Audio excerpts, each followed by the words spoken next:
Hello, welcome to Learn True English.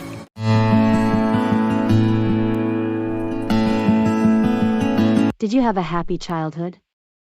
Yes, I did. I enjoyed playing hide and seek with my peers. Did you experience your childhood in a city or countryside? I spent my childhood in a rural area where I could see vast rice fields. Did you usually skip class when you were a child? Yes, I did, and many of my friends did, too. Who were you with when you were a child?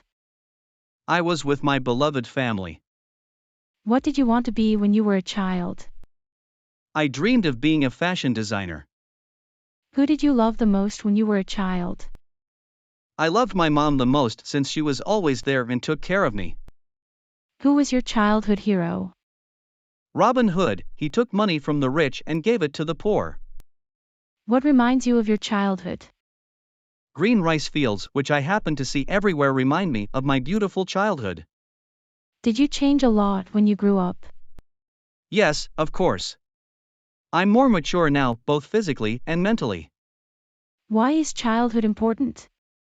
Because it shapes people into who they will become.